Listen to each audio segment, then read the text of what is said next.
Hello students, welcome back to the channel आयुर्लॉजी.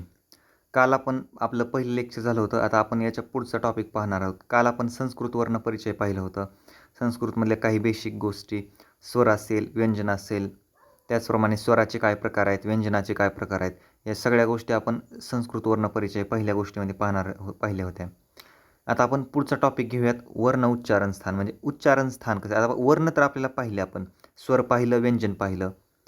स्वर कसे आहेत, व्यंजन कसे आहेत हे पाहिलं. स्वर हे स्वतंत्र आहेत, व्यंजन हे डिपेंडंट आहेत. मग आता या स्वरांचा, या व्यंजनांचा म्हणजेच वर्णांचा उच्चारण कसा होतो, त्यांचे उच्चारण स्थान नेमके कसे आहेत हे आपल्याला पाहणं गरजेचं आहे. उच्चारण स्थान पहा. आता पाणिनी व्याकरणानुसार संस्कृत वर्णमालेत 63 म्हणजे 63 वर्ण आहेत व त्यांच्या उच्चारासाठी 8 म्हणजे 8 स्थाने दिली. बघा, वर्ण किती, 63 वर्ण, आणि त्यांच्या उच्चारणासाठी किती उच्चारण स्थान दिलेत, तर ते 8 उच्चारण स्थान आहेत. हा आकडा लक्षात ठेवा बरं का. म्हणजे MCQसाठी हे विचारलं जातं की बाबा 63 वर्ण आहेत कोणानुसार, पाणिनी व्याकरणानुसार. कारण संस्कृतमध्ये आपण पाणिनींना प्राधान्य देतो, कारण त्यांचं पाणिनी व्याकरण आपण पाहतो. ज्या प्रकारे क्रियाशारीर हा विषय, क्रियाशारीरमध्ये आपण चरकांना प्राधान्य देतो. का बरं? कारण चरक हे MD मेडिसिन म्हणजे ते शरीराचे तज्ज्ञ होते. पण ते जर रचनाशारीरमध्ये बघितलं तर रचनाशारीरमध्ये सुश्रुत हे सर्जन होते. त्यामुळं शरीराची रचना कशा प्रकारे आहे हे सुश्रुतांना चरकांपेक्षा चांगली माहिती असेल हे असं समजलं. त्यामुळं चरक आणि सुश्रुत, क्रियामध्ये चरक आणि सुश्रुत हे रचनामध्ये यांना प्राधान्य दिलं. त्याप्रमाणे संस्कृतमध्ये पाणिनी. ओके, आता ही स्थानं बघूयात आपण. ॲक्च्युअलमध्ये मेन स्थानं 8 आहेत. आपण याचं डिव्हिजन करून हे 11-12पर्यंत केले आपण, पण 8 स्थानं मेन आहेत हे लक्षात ठेवा. तर 63 वर्णासाठी 8 उच्चारण स्थाने. पहिलं स्थान बघा, कंठ.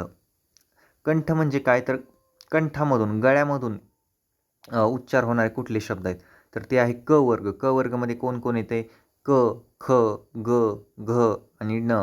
त्याचप्रकारे अ, आ, अह आणि ह हे इत्यादी शब्दसुद्धा कंठातून उच्चारण होतात. म्हणजे यांचं उच्चारण स्थान म्हणजे काय, तर ते वर्ण कुठल्या उच्चारण स्थानातून उच्चारित होत आहेत. मग ते कंठातून, जिभेतून, नासिकेतून, तालूतून, मूर्धा, दंत हे समजून घेणं म्हणजे याला आपण उच्चारण स्थान म्हणतं. हे होतं कंठ. आता बघा तालू. तालू म्हणजे काय, तर ॲक्च्युअलमध्ये टाळू. आपण म्हणतो ना टाळू, जिभेच्या वरची जिथे असतो तर टाळू. टाळूतून च वर्ग. बघा, च वर्ग करताना तुमची जीभ हे टाळूला टच करते, त्यामुळं तालू म्हणजे त्याला संस्कृतमध्ये तालू, पण ते टाळू शब्द आहे. च वर्ग, त्यामध्ये कोण कोण येतं, च आहे, छ आहे, ज, झ आणि त्र. त्याचप्रकारे अ, ई, य आणि श हे सुद्धा तालूमधून उच्चारित होणार आहे, म्हणजे टाळूमधून. मूर्धा. मूर्धा म्हणजे काय, तर शिरमधून शिरातून म्हणजे डोक्यातून, जिथं डोक्याचा सहभाग आहे. ट वर्ग आहे तिथं ट, ठ, ड, ढ, न.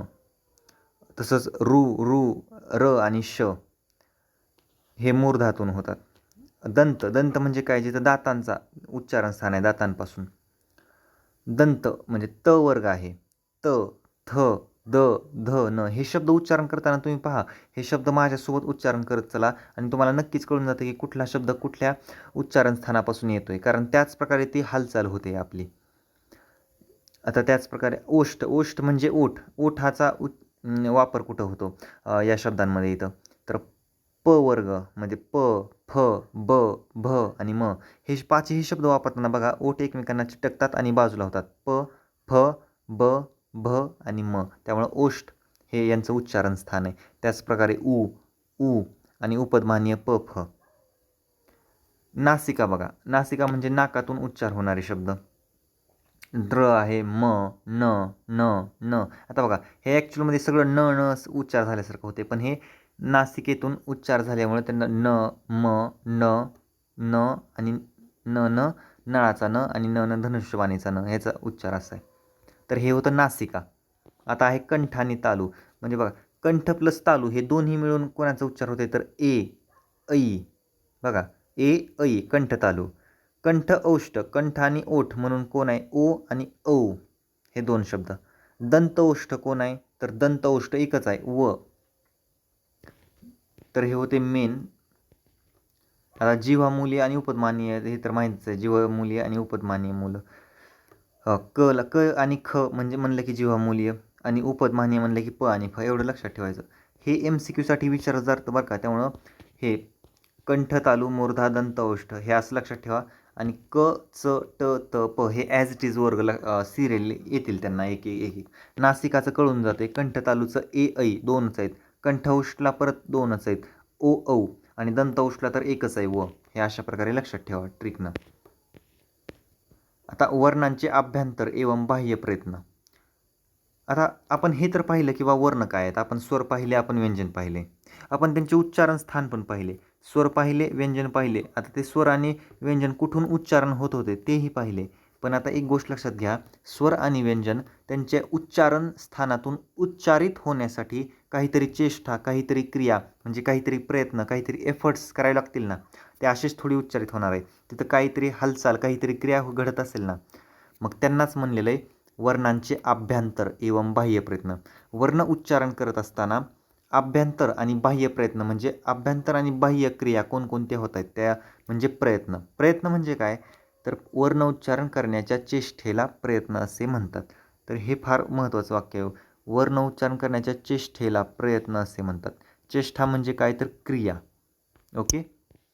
आता त्यात दोन प्रकार सांगितले परत. अभ्यंतर प्रयत्न. अभ्यंतर प्रयत्न म्हणजे काय तर किंवा अभ्यंतर वर्ण उच्चारण करण्याच्या आधी कुठला एफर्ट्स, कुठले कुठले कार्य आपण करतो, कुठला एफर्ट्स लागतो ते म्हणजे अभ्यंतर प्रयत्न. अभ्यंतर म्हणजे आतमध्ये, बरोबर. किंवा अभ्यंतर प्रयत्न म्हणजे अक्षरांचा उच्चार करण्यापूर्वी तोंडाच्या आत होणारा प्रयत्न. म्हणजे एखादा शब्द मी म्हणलं क, आता क या शब्दाचा उच्चारण होण्यापूर्वी तोंडाच्या आत कोणकोणत्या हालचाली होत आहेत त्यांना म्हणलं आपण अभ्यंतर प्रयत्न.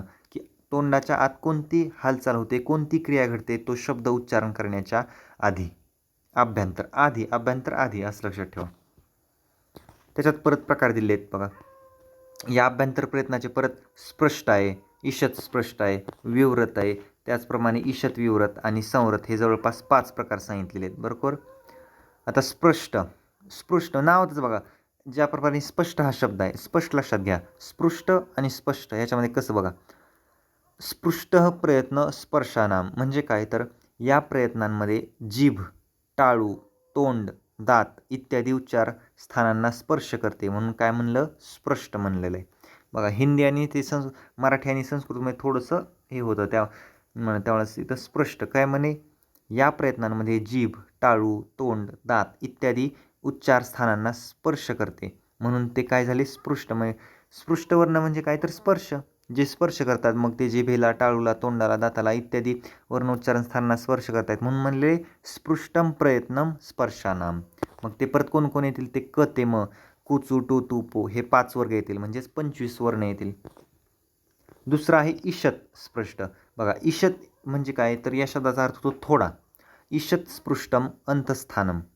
ईषत या शब्दाचा अर्थ काय झाला थोडा आणि स्पर्श या शब्दाचा थोडा अर्थ आणि स्पृष्ट म्हणजे काय तर स्पर्श, थोडा स्पर्श झालेला आहे. म्हणजे काय तर या प्रयत्नात जीभ या उच्चारण स्थानाला थोडासा स्पर्श करते म्हणून म्हणले ईषत स्पृष्ट, थोडासा स्पर्श होतोय त्याला आपण ईषत स्पृष्ट म्हणलं. विवृत. आता बघा विवृत म्हणजे काय तर विवृत स्वरानाम. विवृत या शब्दाचा अर्थ होतो उघडा, ज्याचा उच्चार करण्यासाठी तोंड उघडावे लागते, स्वराचा हा प्रयत्न आहे त्याला आपण विवृत म्हणतो. म्हणजे ज्याचं उच्चार करण्यासाठी तोंडाची हालचाल ही जास्त होते, तोंड जास्त उघडावे लागते त्याला आपण विवृत म्हणलेलं आहे. जसं की बा स, आता तुम्ही थोडंसं तोंड उघडलं त्याला अशा प्रकारे. ईषत विवृतमध्ये ईषत विवृत उष्मनाम. ईषत या शब्दाचा अर्थ काय थोडा, विवृत म्हणजे काय उघडं. म्हणजे आता ईषत विवृतम म्हणजे थोडे उघडे ज्यामध्ये जीव थोडी कमी उचलायला लागते. बघा विवृतमध्ये जीव जास्त उचलायला लागत होती, तोंडाचा उच्चार मोठा होत होता, पण ईषत विवृतमध्ये थोडासा कमी उच्चार होते, जीभ थोडी कमी उचलायला लागते त्याला म्हणलं ईषत विवृत उष्मानाम.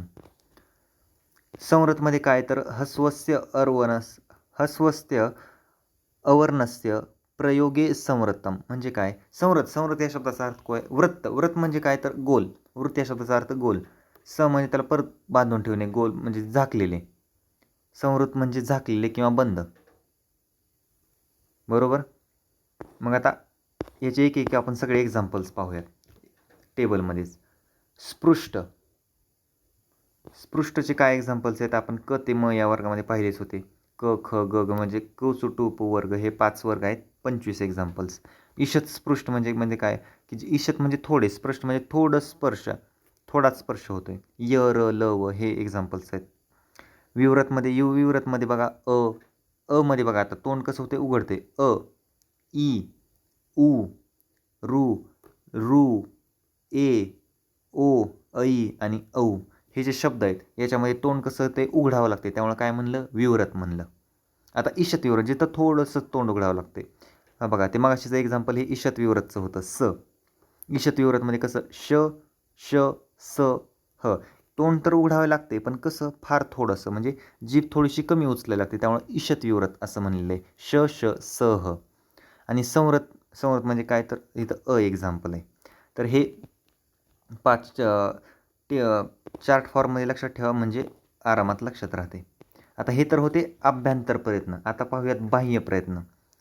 आता शब्द उच्चारण केल्यानंतर, म्हणजे शब्द उच्चारण जेव्हा शब्द बाहेर पडूच लागतात तोंडाच्या बाहेर, तेव्हा त्याच्यामध्ये कुठला हालचाल होते, तेव्हा कुठला प्रयत्न होतो, तेव्हा त्याला म्हणले बाह्य प्रयत्न. बघा, जेव्हा अक्षरे तोंडातून बाहेर पडू लागतात तेव्हा उच्चाराच्या प्रयत्नाला बाह्य प्रयत्न असे म्हणतात. आणि हे बाह्य प्रयत्न किती आहेत, तर या बाह्य प्रयत्नाचे 11 प्रकार सांगितले आहेत. आता ह्या 11 प्रकाराचा आपण टेबल फॉर्मॅटमध्ये पहा, म्हणजे ॲक्च्युअलमध्ये पूर्ण कन्सेप्टच क्रिस्टल क्लिअर होते. पहिला आहे बाह्यांतर प्रयत्न. अभ्यंतर प्रयत्न आपण पाहिले. आता हे बाह्य प्रयत्न 11 प्रकारचे आहेत, बरोबर. बघा, पहिला आहे विवार. विवार त्याच्यामध्ये काय होतं, तर कंठ जो आहे तर तो विस्तृत म्हणजे पसरायला लागतो. त्याच्यामध्ये काय एक्झाम्पल येतं, तर ख प्रत्याहार हे विवारचं एक्झाम्पल आहे. संवारमध्ये काय होतं, तर बघा, विवारमध्ये कंठ विस्तृत झाला. संवार म्हणजे समेटणे. विवार म्हणजे विखुरणे म्हणजेच पसरणे, मग कंठ विस्तृत होतो. अशा प्रकारे लक्षात ठेवायचं. म्हणजे शब्दांची फोड केली तर तुम्हाला अडचण येणार नाही. मी वारंवार तेच सांगतो, माझं प्रत्येक वेळेस तेच बोलणं आहे की शब्दांची फोड करा. विवार विस्तृत केले, विखरले. संवार समेटले, जवळ ठेवले, म्हणजेच कंठ संकुचित झालाय. मग याच्यात काय काय एक्झाम्पल आहेत, तर क ख च छ ट ठ प फ हे संवारचे एक्झाम्पल्स आहेत. म्हणजे ती फक्त कन्सेप्ट क्लिअर ठेवा, त्याचा अर्थ काय होतो, आणि एक एक एक एक एक्झाम्पल लक्षात ठेवा.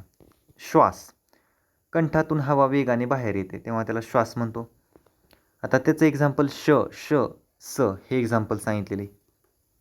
नाद, बघा, नादमध्ये कंठातून नाद स्वरूप आवाज बाहेर येतो. जेव्हा आपण घंटी वाजवतो ना, त्या घंटीचा एक नादरूपी आवाज घुमतो बघा. जेव्हा एखादी घंटी वाजली ते एकदाच वाजून थांबत नाही, ते एक 4 ते 5 वेळा ती लहेरे तयार करते. ती लहर जी आहे ती त्याला आपण नाद असं म्हणतो. म्हणजे कंठातून नाद स्वरूप आवाज बाहेर येतो तेव्हा त्याला नाद म्हणलेलं आहे. मग त्याचं एक्झाम्पल काय आहे, हश प्रत्याहार वर्ण आहे. 5वा आहे घोष. घोष म्हणजे काय, तर ॲक्च्युअलमध्ये घुमणे आवाज, उच्चार करताना प्रतिध्वनी येणे. आपण बघतो ना, समजा आपण काहीतरी ते क्योंकि इतना प्यार तुमसे, त्याच्यामध्ये सलमान खान असं मोठ्यानं माया हा शब्द वापरतोय आणि ते परत घुमून माया माया माया माया, म्हणजे असं ते घोष प्रतिध्वनी ऐकू येतो त्याला. तर ते घोषचं एक्झाम्पल बघा इथं. माया म्हणले ना, मग म आहे का बघूयात आपण इथं, हो का. आणि ॲक्च्युअलमध्ये इथं म आहे, म्हणजे मी जे सांगितलेलं आहे ते एक्झाम्पल बरोबर आहे. आणि यसुद्धा आहे, म्हणजे माया हे एक्झाम्पल घोषचं आहे, बरोबर का. तर एक एक्झाम्पल ग घ ड ज झ न ड ढ न द ध न ब भ म ह य वर ल हे सगळे एक्झाम्पल्स आहेत. घोषचे बरेच एक्झाम्पल्स आहेत, पहा तुम्ही. अघोषचं काय, तर उच्चार करताना प्रतिध्वनी नसतो. म्हणजे हे अघोषचं एक्झाम्पल मी सांगेन तुम्हाला परत नंतर, इथे मी मेन्शनच केलं नाही का, विसरलो मी बहुतेक. अघोष उच्चार करताना जिथं बघा घोषमध्ये प्रतिध्वनी येतोय, अघोषमध्ये प्रतिध्वनी येत नाही आहे. अल्पप्राण प्राण म्हणजे काय, तर प्राणवायू. प्राणवायूचा कमी उपयोग होतो जिथं, त्याला आपण म्हणलं अल्पप्राण. उच्चार करताना प्राणवायूचा कमी उपयोग होणे त्याला आपण अल्पप्राण. इथं 1 3 5 हे वर्ण आहेत, म्हणजेच विवार, श्वास आणि घोष ह्यांचे जे एक्झाम्पल्स आहेत हेच इथं अल्पप्राणचे एक्झाम्पल्स येतील, बरोबर. आता महाप्राण, प्राण म्हणजे काय तर श्वास, आणि महा म्हणजे काय तर आता अधिक श्वास, म्हणजे उच्चार करताना प्राणवायूचा अधिक उपयोग होतोय तेव्हा त्याला महाप्राण म्हणले. याचे एक्झाम्पल्स संवार, आणि जे संवार आणि नादवर्णाचे एक्झाम्पल्स आहेत तेच महाप्राणाचे एक्झाम्पल्स सांगितलेले. 9 आहे परत उदात्त. उदांत म्हणजे बघा उदात्त.